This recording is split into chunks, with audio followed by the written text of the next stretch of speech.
mereka melawan Thailand dan bukan cuma kami yang bersyukur, seluruh rakyat Indonesia sangat bangga melihat timnas nasional Indonesia bisa meraih medali emas.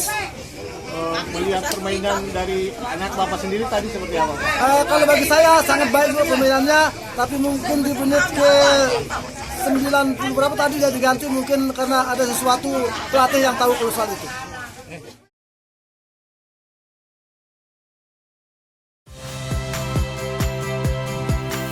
Saya Ihsan Sitorus. Saksikan program-program Kompas TV melalui siaran digital, pay TV dan media streaming lainnya. Kompas TV, independen, terpercaya.